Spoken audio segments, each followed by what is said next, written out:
All right, gentlemen, thank you for taking the time to come on today. I feel really honored to sit down with not only one, but with three great minds in the world of AimPoint and performance coaching. Welcome, gentlemen. How are we feeling today? I'm feeling good. Good, Yeah. my end. Perfect. Yeah, perfect. excited to have a chat here, AJ. Really looking forward to some of the questions you're going to ask us and some of the hopefully the answers we can provide that will entertain your listeners.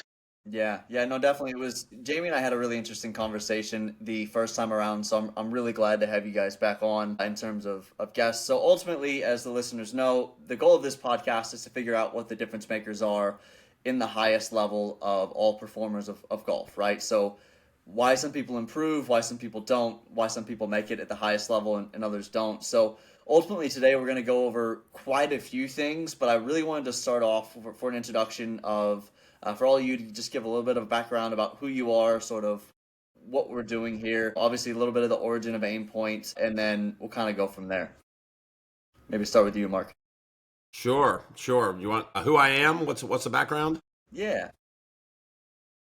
Well, I have no background in golf whatsoever, so we'll start there. My background was in finance and software development, and then I got into golf. I played as an amateur a little bit, but never played competitive golf, never taught golf, anything like that. And then got into AimPoint from the technology side in the early 2000s, and then slowly over 10 years or so that morphed into what we currently see out there as the express read. And so over a 10-year period, kind of went from writing software for golf to actually trying to figure out how to implement that as a coach from a coaching perspective and from a performance perspective of how do you take something very technical and simplify it to a point that it's very easy to use as an athlete under stress and have it still be accurate. Perfect. It's really interesting that you didn't start out in golf as well. It's like a very different story, obviously, to Jamie's. Like when I heard Jamie's story originally on the last podcast, I was like pretty blown away in terms of how he's like, you know what? Like I'm just dropping everything. I believe in this, and we're gonna rip. I told that story yesterday to somebody, and I was like, that's too much pressure for me. You can't quit your job. Please don't do that. I can't handle that. It was funny. And we were out for dinner with my whole family, and Sweeney, he just stared at me, and I remember he was like, where did that come from? I was like, no, that's actually a terrible idea. Don't do that. And I hadn't planned it. It just popped into my head. I mean, clearly it's served you well. Gareth, we'll probably go ahead and go on over to you now as well. Sure, thanks, AJ. So yeah, my background is in golf. I'm the boring one here compared to Mark, you know. Well, Jamie as well. But yeah, I went through the PGA training system, and as I was going through PGA training, I became fascinated by the differences that make the difference in terms of performances. So I went deep down the route of mental performance, psychology, NLP, hypnotherapy, communications into neurosciences. And I just had this, it continues to this day, AJ. I'm fascinated by how some humans can achieve so much, particularly under duress, and how others seem to struggle. And what is the difference there that's happening in the background that is non-ascertainable maybe to the eye in the moment, but we know something's going on there that we need to figure out as coaches. And that's when I then got involved with AimPoint. It was like, wow, this thing under pressure gives people a structure like no other that they can lean into, and that to me was a great fit for what I was doing in the other aspects. And I just love AimPoint. I love neuroscience. I love psychology and performance, and us three guys just gel beautifully around all those topics. Yeah, there's a lot. There's probably a whole other conversation for you and I to have, Gareth, around a lot of the different pieces there, more than we can fit into this sort of a session. But definitely really interesting things like hypnotherapy and just like you put it there, being able to perform under duress versus not. You know, obviously some of that is a skill, maybe some of it's inherent, but I'd be interested to definitely delve into that a little bit deeper today and then probably in the future. And then Jamie, Mr. Return, how are you doing, man? And for those who maybe didn't catch the first one, a little overview of who you are and what you do. Yeah, so all I've ever done is work in the golf industry as a professional, and I think the defining moment for my career was when, like I've said before, I met Mark and we spent a few days in England, and I decided to quit my full-time coaching role and pursue a career involved with AimPoint, and no looking back. So I full-time coach, full-time AimPoint and putting performance coach. I get to work with some amazing players, get to work with clients from any level of golf, and really enjoying being able to push the envelope with the new stuff that puts it back on Sweeney now, because there's there's a little spark starts in his head, and off we go with new ways of doing things and stuff like that. And it's been a wild ride, and I'm loving it. Yeah. Speaking of which, I've got something to show you all from yesterday. Another new thing. Great. Cool. That came out of nowhere. Is that any new things you can disclose at this point? To No, the people it's at home? still skunk work. It's something. It's one of those. Oh shit! I wonder if that works. And started testing it. And yeah, if it works, you'll hear about it in about 3 months, probably after we test it really well. That's awesome. But That's every awesome. time we think there's nothing new, there's something new. Yeah, and when we get together, the sort of the testing and the learning and the wouldn't it be cool ifs, that's when everything starts. But listen, I'm just going to speak up now for those two as far as their intros. Mark, you don't forget you've also created GameForge, which in my opinion is the best stat system, data collection system out there. You're doing things in GameForge that no other data collection systems use. And Gareth, with you, we look at a lot of the drills I invent or use, and you add that psychological element, the pressure element. So, you really help to turbocharge the best practices as well. Yeah, thank you, Jamie. I think that's great. I'd actually like to pivot over into GameForge a little bit. So, Jamie, after you and I had a conversation last time, I went ahead and did GameForge, and I started entering some of my stats and looking at things like in position, right? So we talked about some of the work that you do, how you will look for, a certain number of in positions or blackjacks or whatever that is. For people who maybe haven't seen GameForge, in position is within 20 feet, if I'm correct, and blackjack is within 5? 8. And how much? 8? 8. 8 feet, yeah. So the thing that's really interesting about GameForge, and I'll let Mark speak to it here quickly, because I'd be kind of interested how you came up with the origin of it. But the thing that was interesting for me as a player is it made me realize I'm not as bad as I think I am, but I'm so much worse than I think I am at the same time. Like, if that makes any sense at all, like I was like, wow, I'm actually not that bad, and I'm actually terrible all at the same time. So it was really interesting. So, Mark, I'd like to pivot over to you to kind of talk a little bit about what you were doing with GameForge and all of that, how you came up with it and sort of the thought behind it. Yeah, the reason I came up with it was because I was coaching players on putting only, and they would go off and I wouldn't see them for a month or two, and they'd come back and they'd be like, well, I'm just not putting well enough. And I was like, I don't know what that means. Like, what does that mean? You're not putting well enough. Well, my full swing coach says I need to putt better because I'm hitting 14 greens and not breaking par. Okay, well, I still don't know the answer to whether you're not putting well enough or not, because I don't know what your proximities are. I don't know how close you're hitting it. I don't know what you're doing when you're not hitting greens, And so I realized without a complete picture of the player's game and without having specific data like conversion rates and positions, particularly your conversion rates, I can't answer the question or tell you whether you're right or wrong if you're not putting well enough. And so I had issues with strokes gained, because strokes gained was really designed for PGA Tour, where it works great if you're comparing against those players that day with those pin positions. But the issue with strokes gained is all these amateurs and college players and juniors are comparing themselves against tour players, and it's just not even close to a fair fight. Tour players hit fewer greens, fewer fairways, and they putt and scramble dramatically better. And the question I always ask is, at what level of golf is it a fair comparison to compare you against a tour player? You're going to compare a 90s player against a tour player? Absolutely not. How about an 80s player? Absolutely not. How about a 70s? 70, yeah, you'd be on tour at 70, but what about somebody shooting 75? No, you shooting 75, you still cannot ever exist on tour shooting 75. So it was the wrong comparison, I thought. And so just started from scratch. Said, as a coach, what do I need to know? What do I want to know? Where do we make our birdies from? 20 feet and in. That's where the majority of all birdies come. Why is nobody tracking in positions? Yeah, I hit the green, but am I hitting it 15 feet or 35 feet? I need to know that. So it was really a kind of a dive into what matters. What do I need to know as a coach to make decisions about training, and to really understand somebody's performance? And then that's how the system developed and continues to develop. So what have you seen in terms of a response from the players or a I guess objective improvement of players since implementing something like GameForge? What's amazing is there's a number of, let's say, PGA Tour players who use it, and there's a ton of PGA Tour stats, but again, everything's ranking or strokes gained, and you can get players who say, well, I'm a terrible putter. Justin Thomas one year was ranked like 140th in strokes gained putting, but he was first in birdies. How do you reconcile that? How are you first in birdies but bottom quartile in putting? Like, it just doesn't add up. That doesn't make sense. He was second or third in the world. And you can't just say he hits it dramatically closer to everybody, therefore, he's a, quote, bad putter. And a lot of times when you look at a player's data in GameForge, it says, no, you're actually putting fine. You're not hitting it close enough in position. So I had one guy who said, well, I think I hit it really well. I'm not putting well enough. Turns out he was putting like a top 20 player, but he only had 5 in positions around.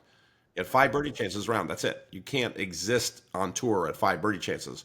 So our strategy was you need at least 7 minimum. You need 7 birdie chances per round, every round, or better. Go figure it out. Where do they come from? They come from par 5s. They come from short approaches. They come from being more aggressive on certain approaches and not just hitting the center of the green. And he figured it out. And the next year he was top 5 in the FedEx Cup. But the answer to his performance was exactly opposite of what he thought it was. Yeah, that's pretty incredible. So maybe, Gareth, you may or may not have worked with that particular player, but when you have a player like that, how do you go about framing the practice, or maybe Jamie as well? Like, how do you go about framing the practice where it's like, and it may be different because you're not particularly doing full swing stuff, but like from a performance standpoint, how are you going about framing the practice that maybe they take home and do to either one, convert more, or if you have an effect on the in positions, how are you going about doing that in practice? I think the first thing to recognize, AJ, is without data, players will give us thoughts and opinions that become stories, and they start to believe those stories, and indeed the stories then become self-fulfilling prophecies. So I hit it great and I don't putt well enough. We need to see that. Like, to really move a player at the top level, we're talking about incremental improvement across a suite of different areas in the game, and for them to come to any coach and say, well, I just don't putt well enough, the chances of that being the case and them still having a tour card are pretty slim, right? So what we need to do is, first of all, show them the relevance of the data, the importance of the data, show them how to interpret the data, which a lot of them genuinely don't know how to do perhaps correctly, and they would be doing so based on perhaps other people's opinions. And then you ask them, well, hey, what would this look like in 12 months if we had a really successful season? And we can reverse engineer off that. They'll overestimate what they can achieve in a week or 3 weeks, but they will tend to underestimate what they can achieve over the course of a season with correct application. So now we're talking about a journey, and now we're talking about a destination that we can work back from. We can make plans. We can therefore check in, week out, and suddenly the players bought into not just a goal, but a way of getting towards a goal, and that tends to lead to better adherence, better questions from the player, and more input from the player, which would be of relevance. And we can help other coaches as well by saying, listen, this needs to be looked at, and you need to figure out a way to make this happen. Yeah, I think that's brilliant. Go ahead, Jamie. You had something to add? You'll have to go back and listen to that again and take. There's several nuggets in there. I think the big thing for me was separating par from birdie and being able to look at the players' birdie putts inside 20 feet, let's say. Then you've got par saves from good chip shots. You've got par saves from average chip shots, and you've got not 3 putting or holding what they call in GameForge as a bomb, which is a long putt. And it was really interesting for me because I could put the number of golf balls on a green for a player that are birdie putts inside 20 feet. Then I could give them the amount of long 2 putts they have in a round. And then I could simulate the chip shots followed by the par save putts that they had in a round. And where it 100% is better than strokes gained is because I've got people who putt really well for par, as in, saving par after chip shots, they're excellent. And then birdie putts, they're lower. And it's emotional. It's definitely a feeling of, if they miss a par save, their score changes. If you miss a birdie putt, the score doesn't change. There'll always be another attempt, unless it's on the last hole. So for me, it was really interesting to be able to say, right, this next set of putts we're going to practice on would be for saving par. And I definitely saw a difference in ball speed with players. I saw a difference in routine sometimes. And, if someone doesn't need to just work on their putting, if they're missing birdie putts and making good par saves, and realistically, they would have decent strokes gained, but missing birdies means you can't win a tournament. Yeah, I think so. There's obviously a lot of great information in there as well, and that was one of the craziest takeaways for me from a psychological perspective of that conversation that we had the first time, is that you actually train players to think like they are two different things, because even myself as a player, like I definitely am a better par putter than I am a birdie putter. But one of the things, getting back to GameForge and the data, one of the things I found really interesting in my data is, to your point, Gareth, like the narratives, right? I'm like, oh, I just need to start putting better. Like I need to putt better, whatever. I actually was converting my chances more than whatever PGA Tour top 50 or top 125. I can't remember what stat I looked at. Converting more of my chances than they were on average, but I was only getting like 6.5 around. And I was like, oh, so like that's why I'm not playing well. It's not because I'm not a good putter. It's like I'm actually putting better than average. It's that I'm not getting the chances, and it's a very different stat system than the one I had used. So I thought it was interesting. I will be honest, it is a little confusing. Like I had to like kind of go back and forth at times to figure out what like some of the acronyms meant. Mm-hmm. But over time, it has gotten a little bit easier. And that's changing all the time as well. So that in the time I've been using it, I've seen it change so many times, Mark. So the other thing about GameForge is that you hear what's said and change, right? It's not. No, if I can do it better, I'll do it better. Trust me. It's evolving all the time with feedback and what have you. So I'm going to chuck a question in, Mark. What's your biggest amazing discovery from looking at GameForge and the millions of data points that you've mused over for the last sort of 6-7 years? What was the one that was like your holy cow moment? A couple of holy cow moments. I think one was, there is a minuscule difference between keeping your card on being on PGA Tour and top 10 in the world. It's like a shot and a half shot difference. That's it. I mean, there's such a fine line, and you can't get all of those shots in one area of your game. You can't just be like, oh, I'll hit it closer and get a whole shot, or I'll putt better and get a whole shot. You've got to get 2/10 here and 1/10 there, another 2/10 somewhere else. And so you're incrementally carving away at every area of your game to get to an elite level. You cannot get it all in one place. Now, if you're shooting 85, you can get a whole shot or two somewhere. But the better and better you get, the more you have to chip away at every little area of your game. And if you don't understand that, you'll just be wasting your time working on something that's not going to actually change your outcome. For instance, if you're putting at or above PGA Tour level and you think you just need to putt better to score better, you might be banging your head against the wall. You might have maxed out. Like you could say, well, I just need to hit 16 greens around and not 13. Well, nobody on tour hits 16 greens around on average. Nobody. Zero. Right? So that's not, once you max out at 13-ish, 13 and a half on PGA Tour, you're kind of max. That's it. You've got to now go get your shot somewhere else. You can't just say, well, I'll hit it 20 yards longer and hit 2 more greens and putt 25% better. It just, you can't, right? There's nobody who does it in the last 20 years. So you've got to understand what the realistic limits of your performance are. Where have you maxed out? Where have you not maxed out? And understand what the impact of that is, and train accordingly. I think the other thing what was the second thing that I was thinking that really impacted me? How much your strategy has to change as you get better and better at golf. In other words, somebody who shoots 78 has to have a completely different training strategy than somebody who's shooting 74. And somebody shooting 90 is completely different than somebody shooting 85. And so as you get better and better at golf, your focus areas have to change from, eliminating penalties to eliminating doubles to eliminating bogeys to generating birdies. And that changes as you get better and better. You can't just do the same thing all the time. If you're shooting 85 and you're trying to make more birdies, you're probably wasting your time. That's probably not where you're going to get your shot improvement.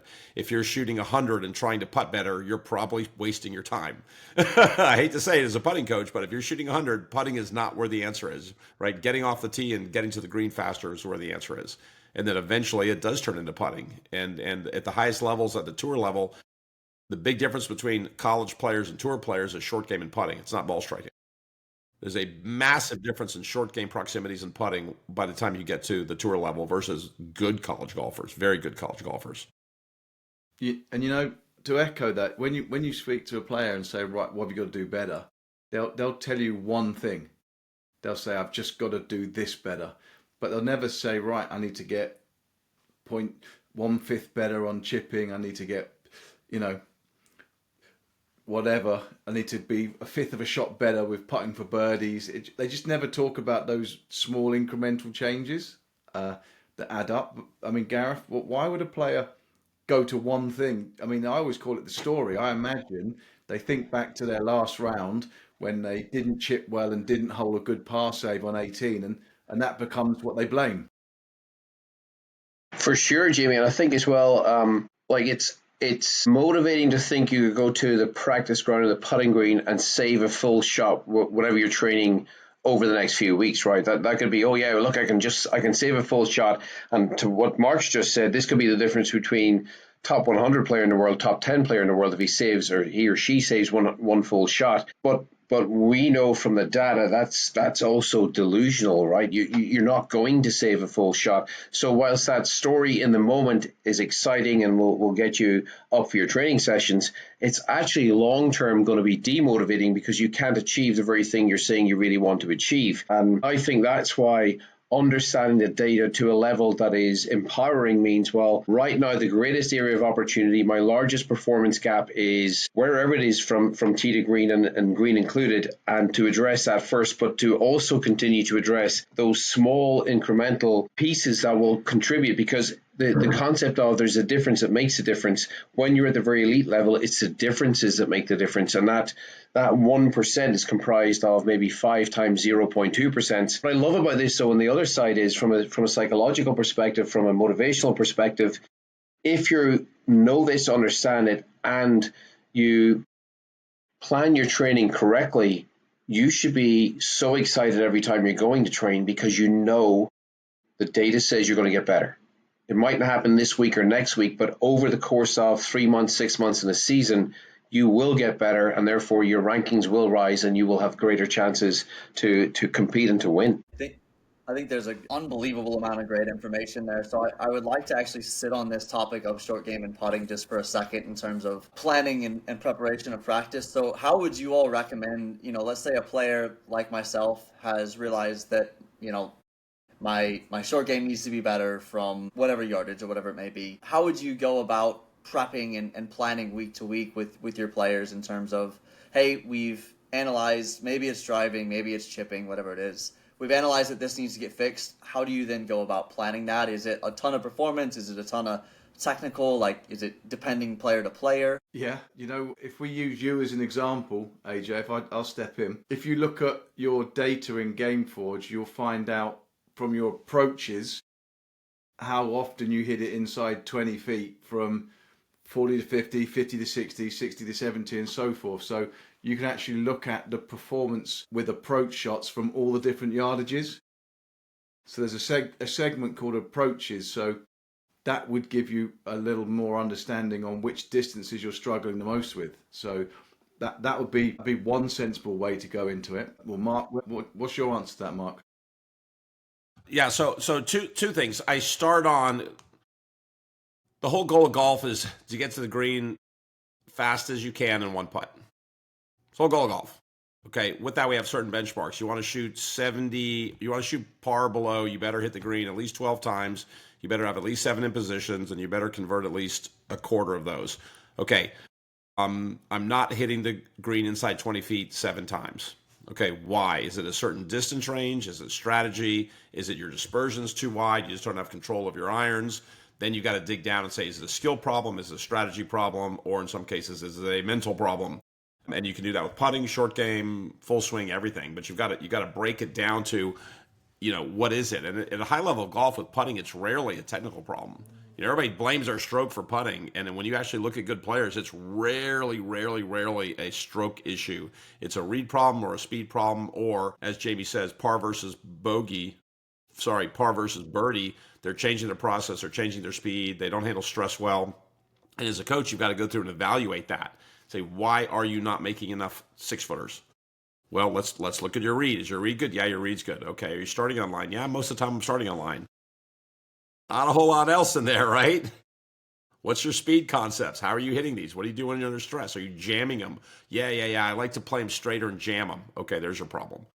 Yeah. Right? Now let's go simulate it, let's assess it, and let's work on it. But you've got to, that's probably the skill of coaching, and Gareth can jump in on there. That's where you've got to say, I'm not hitting a certain target. I'm not hitting a certain performance goal. What's stopping me from that? You've got 2 or 3 or 4 or 5 different things that might be stopping you, and you can't just assume it's a skill problem. You can't just assume it's a technical problem. Sometimes it's an equipment problem. I had a really good college player we looked at who won approach range. She was above where she should have been for every approach range except one club, and they went and tested the club, and it turned out the stiffness was all out of whack, and it didn't match the rest of her set. Right? And that was something that showed up in Game Forge. She just has a big gap on 135 yards. So sometimes it could be equipment. Yeah, that's really interesting. It's a really interesting way to look at it. And Mark, I think you had a really good clip there, quite frankly, of seven in positions around. You're converting X amount. I think that's really an interesting thing. Like, the goal of my entire show is to sort of figure out what those things are, and then document myself trying to do it, right? It's like my scoring average last year competitively was like 72.5, which is, nowhere near good enough to play at the highest level, but like it's not bad. But it's still pretty damn good. Yeah, you know what I mean? So it's like, okay, so how do I get from where I am now, and what are the difference makers to get to the next level, and then how can we build out sort of a strategy? So it's really interesting that you look at it like that. Are there any other pieces like that you can think of that you would sort of reeled off there? Well, and the interesting thing for you, I mean, you're one shot away from keeping your card on tour. You average 71 and a half. You can keep your card on PGA Tour. That's one shot away from where you are. Then you got to go dig into it. So yeah, you've got to look at, for instance, one big thing I like to look at that I've noticed is we have something called fairway impact, which is when you miss the fairway versus hit the fairway, what's the difference in score? Or when you miss the green versus hit the green. If you look at a strokes gained approach, it might say, well, everybody who misses the fairway, we dock you a third of a shot. But the reality is that some players miss the fairway and they make bogey 90% of the time. Some players miss the fairway and their scoring average is exactly the same as hitting the fairway. Well, why would we treat those two people the same from a strategy point of view? Some players, when they miss the green, are making their average score is 0.9 over par, and some players miss the green and their average score is 0.4. Well, they can have different approach strategies because they have the impact of fairways and greens are different from those players. So we would need to look at you individually, almost think of it as an individual strokes gained. How do you handle, what I always say is how does a player handle playing off the fairway or off the green? So you miss the fairway, miss the green. The best players in the world are very good at handling those situations. They have a smaller scoring gap between missing the fairway and missing the green than just good players. They're really good out of the rough, basically, is what I'm saying. Yeah. Really good with their short game, and that's a really good barometer of if somebody actually has a chance to play on tour. You've got to be really good out of the rough, and some of those metrics will show that, whereas a strokes gain does not show that. Yeah, no, that's really interesting, and even parallels a little bit of what you and I talked about last time, Jamie, about how Colin Morikawa and Dustin Johnson are two dramatically different players there in terms of their scoring from the rough. Yeah, 100%. I mean, Mark, could you give us the numbers? Was it like Morikawa would generate 28% chance of hitting it inside 20 feet from the fairway, but something like 18 from the rough or less, and Dustin Johnson was something like 28 and 28. He hit as many shots inside 20 feet from the fairway as he did from the rough. Yeah, I don't have the numbers in front of me, but that is what you see from the best players. They're just more resilient about missing fairways and missing greens. Yeah, I think that's really interesting. So I love the rabbit hole that we're on, but I'd be remiss if we didn't pivot into a little bit of the controversy that's been going on, obviously, in tour with pace of play, and it's funny because some of my buddies have been chirping me because actually been improving on my putting that was already pretty decent since implementing AimPoint. They've been chirping me that they're going to ban it. They're like, "Oh, what are you going to do now that they're going to ban AimPoint?" I just wanted to see what your guys' general thoughts were. If anybody's been following you on Instagram, you've been seeing some of the back and forth, but general thoughts on the controversy. In my opinion, it's made me faster. I know some of the people are saying, oh, AimPoint's slower, yada, yada, yada. So just wanted to get general thoughts and let you guys go from there. I would like to start this, and there's 2 points I want to make. Okay, the first point is AimPoint Express has been on tour for 11 years. I have never, ever been showed a video of somebody going overtime using an AimPoint read, ever. Nobody has been able to show me one clip of somebody taking more than 30 or 40 seconds to read a putt, and a slow AimPoint read is 30 seconds. I've never once. And I've asked people, it's like, send me a video. I'm waiting. You tell me it's slow, show me one clip of one player taking over a minute to do an AimPoint read, and it's never been showed to me. So that having been said, I'm in the process right now of doing a study, which I will release when I'm done compiling the data, where we basically went to Bay Hill and filmed every player on 4 different holes and are doing timings, what read they use, how long it took, how many footprints did they take, blah, blah, blah. And I think that is going to definitively end that argument, because just having watched, and I did one hole myself, so I watched 72 players come through one hole, and I can absolutely say, nobody doing AimPoint was slower. They were on average faster for sure. The single fastest group on and off the green that day was Keegan Bradley and Colin Morikawa, both doing AimPoint reads. They were both off the green in, I think, 2.5 minutes. The average time to get on the green, putt out, and leave was between 4 and 5 minutes. So they were half the time both using AimPoint than people doing traditional reads. That's crazy. It's really interesting when you see some of the conversations online. They're going back and forth, and people are sort of cherry picking players. And you see someone doing an AimPoint on a 2-foot putt, and they're like, "Oh, you got to ban AimPoint. This is ridiculous." It wasn't slow though. It was a 2-foot putt, but it wasn't slow. First of all, second of all, she made the putt and finished top 5. Yeah. And I asked a caddy on tour, what's the inside story, and he goes, "Nobody cares. Like, we don't even know why you're talking about it. She was on and off there in 2 seconds, and she made the putt and moved on. Like, nobody cares." Yeah. Well, I almost think personally, as now that I've been implementing AimPoint, you almost feel like, I don't want to say naked, but you almost feel naked on like a 5-footer or 4-footer if you don't use it. Like, you can see your eyes, but I've realized, I don't know how many times it's happened now, that my eyes apparently are terrible, and I will read a putt going a totally different direction than what my feet do. And, I go, all right, I'm going to trust my eyes. Wrong. Trust my eyes. Wrong. All right, I'm going to trust my feet. Right. I'm like, all right, I just got to trust my feet. Like, it's been really interesting. So then to that point, whenever you're putting a putt that is so short, you almost feel like you're missing a step at that point of your routine if you don't do it. Yeah, well, and I know for a fact that player who read the 2-footer, she did it because she just wanted the same routine every time. Because I know a guy who worked with her, and he goes, "Yeah, we're just keeping the same routine." Lydia Ko did that to win ANA a lot of years ago. She stepped over a 2.5-foot putt to win, and nobody had a problem with it. And she was on and off in 2 seconds and made the putt and won a major. And back then there was no issue. Well, yeah, it's really interesting. Jamie, Gareth, do you have any takes on this? Any thoughts? I want to prompt Gareth in here because like we've proved it's not slow. We've proved that all the tour players that have implemented it have got better, and we've got data behind that.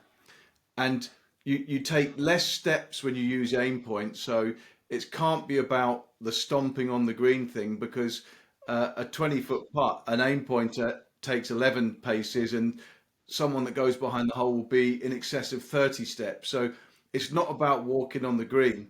But Gareth, someone suddenly says the Earth's not flat, and then everyone jumps on it. What is it about publicly? Someone said 3 things about AimPoint, and the whole media picked up on it and ran with it. And there's people that have never ever used AimPoints, believe it's slow, believe it doesn't make you better, and believe it damages the greens. Why do people want to believe something that they've not researched or have no understanding of? The first piece there, Jimmy, is a thing called the Dunning-Kruger effect, which is the less you know about a topic, having any small piece of information on it tends to make you feel like you're an expert, because you can't see the gaps in your own lack of knowledge. And so I play golf, therefore I understand everything about golf. Well, no, you happen to spend time on a golf course. That doesn't make you an expert in all things golf.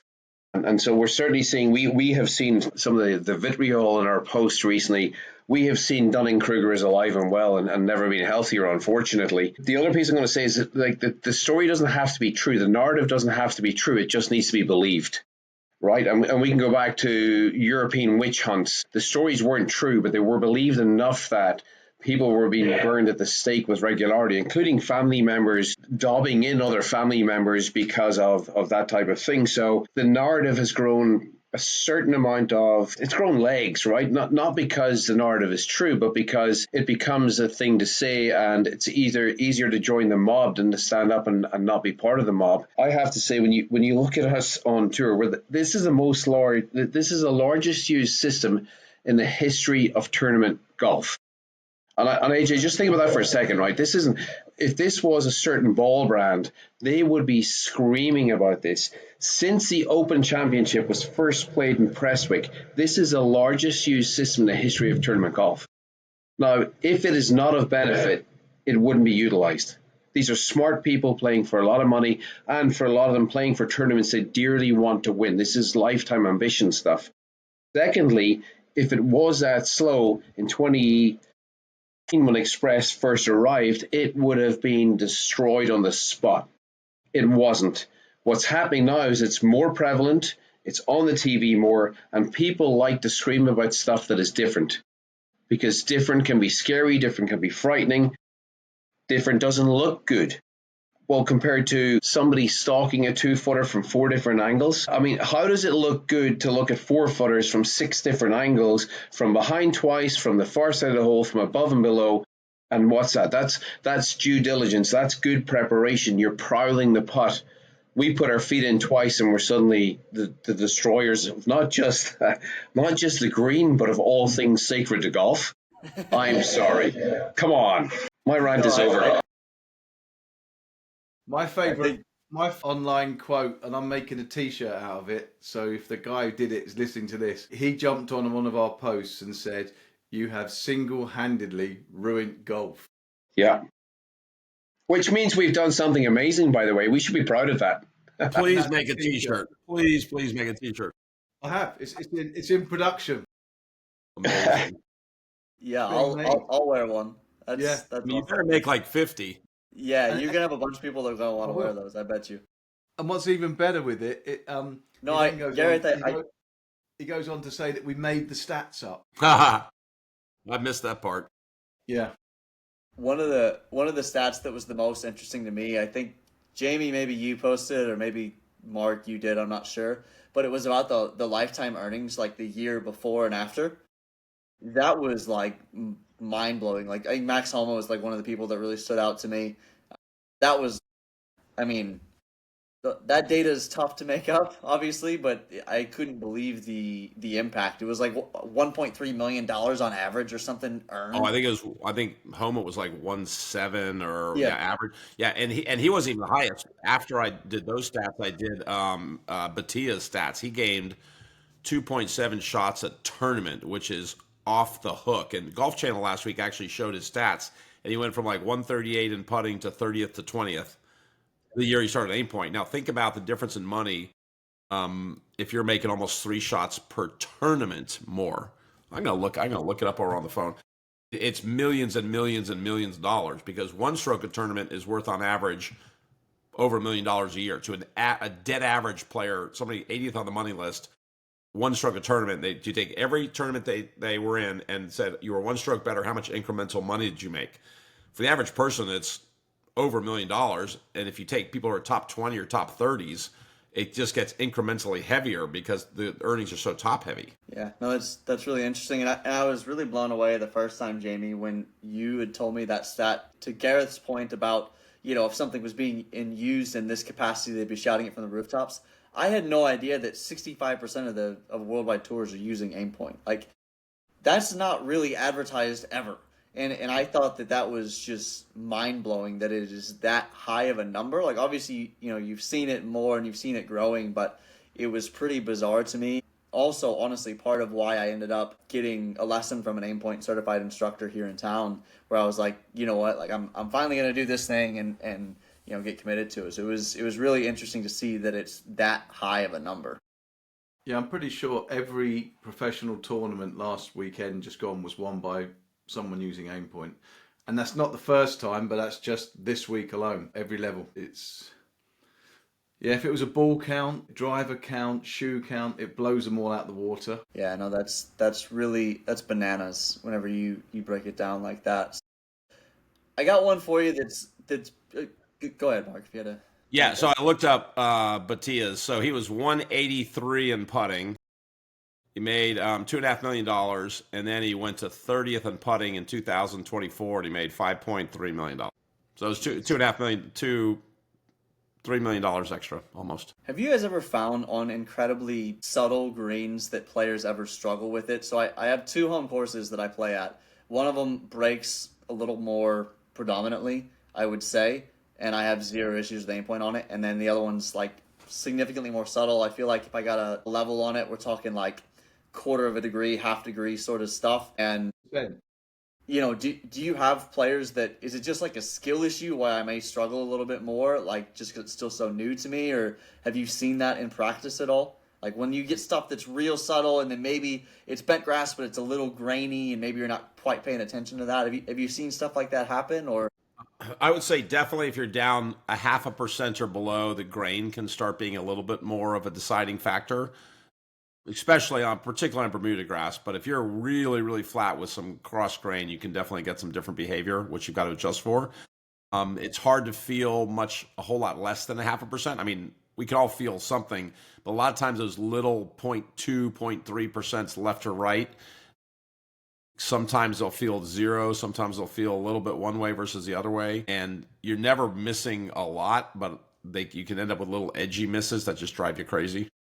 That's kind of what I have right now. That's why I'm asking in particular, because one of my friends was actually chirping me about it because we play at this course where the greens are very subtle or whatever, and I was raving about how good AimPoint has been at this other course for me. And I've been trying to figure out why I'm struggling so bad, but that makes sense. I've not been paying attention to, it is bent grass, but I think it's a pretty grainy bent grass, which I know that does exist. I've seen it before. The other thing is realize that by the time you're down to less than a 0.5% of slope, a lot of those putts turn into subtle double breakers because you're really close to the fall line, let's say, and a lot of those are not cleanly one way or the other, but they're wiggly putts, and those little wiggly subtle double breakers point one way, then straight, then maybe a tiny bit more at the end the other way. Those can be tough, and they take a little more exploring sometimes. In other words, don't just assume it's going left the whole way, because they tend to go left and then straighten out, and then they may or may not go back the other way, and you kind of have to dig that up a little bit. Yeah, no, I definitely think there's a bit of that going on. I just wanted to ask that question. I want to be cognizant of everybody's time here, but as we're sort of wrapping up, I'd really like to sit on the topic of what's the difference. We've talked about it a little bit, but with your best players in the world, what do you see, not just from a planning perspective, but like, you know, maybe walk me through a standard practice session or some of the things you've done different. Like Jamie and I spoke about that, but maybe, you know, Mark and Gareth, you could talk a little bit about what those players are maybe doing differently in practice. I will say that the best players that I've worked with do a lot less technical practice than people think. You know, if you go to a standard event, you see, and the lower the level of golf, you know, when I say low level of golf, I mean more like junior or college events. They tend to spend a lot more time on technical putting work, and by the time you get really great putters, it's very little technical work. It's not zero technical work, but it's a lot more speed work, performance testing, stress drills, doing hard drills that are really testing you mentally, and not sitting there just grinding on a chalk line or a putting board or putting through gates for hours on end or something like that. So it gets much more dynamic in terms of performance and not just trying to groove a mechanical stroke, which I think is a big problem with a lot of players. Maybe if you had a favorite putting or performance test or skill test, maybe talk a little bit about that. Well, for me, for a high level golf, it's loads of speed work. And I don't mean speed work like having okay speed. I mean, you've got an 18-inch window to hit all your birdie putts inside of uphill, downhill, side hole, grain, no grain, and the better and better, because their mechanics are good. They do AimPoint, their reads are good. And the real deciding factor a lot of time comes down to really refining your speed. I like to tell a great story about, you know, Dustin Johnson, who's not historically known as the greatest putter in the world, but when he won the Masters in the fall during COVID, the stat is how many times the whole week was he short 20 feet and in? And the answer is zero. but he was also never more than 3 feet past the hole. So for the whole week of the Masters, everything was between the hole and 3 feet past on birdie length putts. That's pretty. Like, that's how good his speed was at the Masters. Like that, people don't realize how unbelievably good that is. But that's what you have to achieve if you really want to be best in the world and win at that level. Your speed has to be really, really refined. That's pretty incredible. Gareth, do you have something you'd like to add on the topic? What I would say, AJ, is when you're working with players who are at the better end of things, they have great belief and understanding in what they're working upon, and you don't see them chasing after the latest shiny bright object. So you will not see a lot of technology around them on the putting green. You don't see them, or you don't hear them talking a lot about technical alterations to their strokes themselves. They understand that they're just trying to get that make percentage up across a tournament, point whatever percent, and they will have a plan to work towards that. And I think like for any player who wants to get better, you have to know where you're starting from, obviously, and you have to know what the end position looks like, and then you have to reverse engineer and come up with a process and a plan that allows you to do that. So every training session should be of benefit. And a lot of the time people are out in putting greens or they're out on ranges, they're doing stuff, but they don't. If you were to stop them in the moment and say, how is this going to be of benefit in 6 months' time to your golf game, they'd kind of look at you and go, oh, well, I think it'll make me better. No, I want to know how it's going to make you better. I want to know how it's going to move your metrics in a manner in which will be of benefit to you. So for anybody listening, I would highly recommend getting involved with GameForge. Obviously, Mark's involved in that, as are Jamie and I in the background. But, I mean, you've got to know what's going on so you can move things in the manner in which you desire. And if you don't know that, everything you're doing is guessing. And if you're guessing, you're not improving. 100%. Yeah, I mean, I think that's probably a pretty good place to wrap up there. Any other things sort of in closing that you guys would like to promote or talk about? Actually, I do have one more question. Just because you mentioned it, a lot of technology and stuff like that, what's your guys' take on lab putters? Like, everybody's trying to get me to change this freaking thing. I have a ping putter from like 10 years ago that I love. And they're like, oh, no, you got to get a lab, What, as putting coaches, what's your guys' take on these things? I'll start. The technology's not new, but a lot of people love them. Yeah, I will say the people I know using them love them, but as a putting coach, if somebody says they're changing their putter, my first question is why? Like, why? Is there an equipment problem? If you can prove there's an equipment problem, yeah, change your equipment. But a lot of people just flip around and change putters, and this is nothing specific for or against lab. It's just, I've had players who were number one in the world who came in with a new putter one day, and I'm like, why'd you get a new putter? Oh, it was just time. I was like, what do you mean? You won 14 times with that putter. Why are you changing that putter? Yeah, I'll just say I love their logo. I love the lab rat doing AimPoint Express. Yeah. That's pretty cool. Well, all right, gentlemen, I appreciate you taking the time today. A lot of really good information. I'll be rewatching this quite a few times, I bet you. So thank you so much. I appreciate it, and cheers. Cool. Thanks for having us on. Thanks, AJ. Appreciate it. Thanks, AJ.